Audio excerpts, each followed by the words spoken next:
آج 2 جولائی جمعہ کا دن ہے اور جو لائیو بیان ہوتا ہے آپ ہزاروں کی تعداد میں سننے کے لیے بڑے بے چین ہوتے ہیں۔ میں اللہ سے دعا کرتا ہوں کہ اللہ تعالیٰ آپ تمام کی اس طلب کو، اس جذبے کو قبول فرمائیں اور اللہ رب العزت ہماری محنت کو بھی قبول فرمائیں اور اس کا بہتر بدلہ دنیا اور آخرت دونوں جہاں میں ہم سب کو نصیب فرمائیں۔ یہ اصلاحی بیانات ہوتے ہیں اور کسی بھی اہم عنوان کو لے کر ہم بات کرتے ہیں۔ آپ کو یاد ہوگا کہ گزشتہ ہفتے ایک بہت ہی اہم عنوان ہمارے ذہن میں آیا تھا اور پچھلے ہفتے کا عنوان تھا ہمارا کہ آخر خوش نصیب انسان کون ہے، قسمت والا انسان کون ہے۔ جی، اور اس ہفتے جو ہمارے لائیو بیان کا آج کا جو عنوان ہے اس میں ہم نے اب اس کا پورا اپوزٹ عنوان رکھے ہیں کہ بد نصیب انسان کون ہے،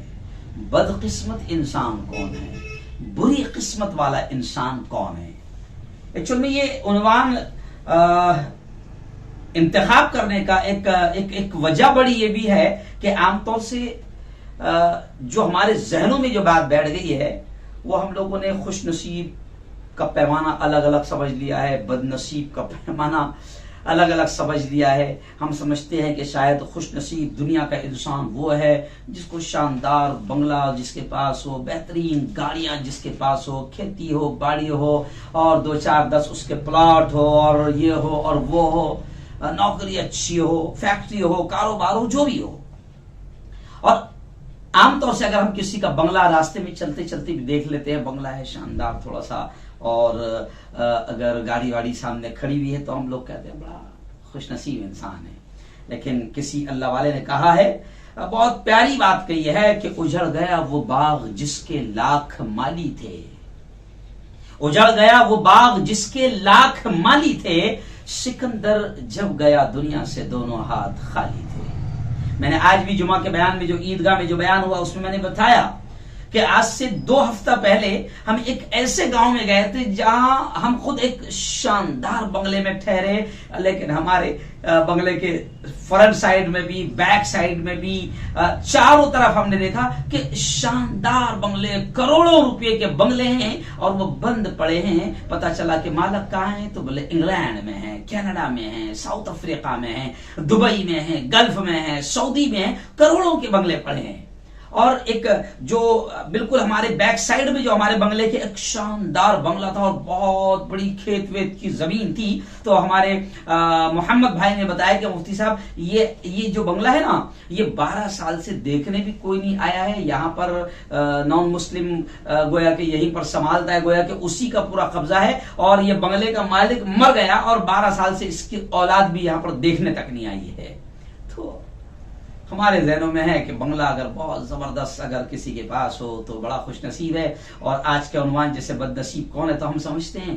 اوہ کتنا بد نصیب ہے، رہنے کو گھر بھی نہیں ہے۔ جی ہاں، صحیح سے گھر بھی نہیں ہے، اور ماں میں تو اس کے ہاں گئی تھی، بیٹھنے کو تک کی جگہ نہیں تھی، میں تو کوئی فائدہ نہیں، بڑا بد نصیب ہے۔ تو ہمارے ذہنوں کا جو معیار ہے وہ بڑا عجیب بن گیا ہے۔ میں تو کہتا ہوں کہ جن لوگوں کے دماغ اور کھوپڑی میں یہ بات بیٹھی ہے کہ شاندار محل اگر جس کا ہو تو وہ بڑا خوش نصیب ہے، تو میں تو کہوں گا کہ پوچھو تاج محل کا مالک کہاں گیا، پوچھو بی بی کے مقبرے کا مالک کہاں گیا، پوچھو گول گنبد کا مالک کہاں گیا، پوچھو لال قلعے کے مالک کہاں گئے۔ تو جن لوگوں نے دنیا میں شاندار بنگلے اور محل کو خوش نصیبی سمجھا تھا تو آج ان محلوں میں کتے رول رہے ہیں، اور جن اللہ والوں نے دنیا کو کچھ نہیں سمجھا تھا، اپنی زندگی اللہ کے لیے وقف کر دی تھی، اور اپنی زندگی میں یہ زمین، یہ جائیداد، یہ محلات، یہ بالکل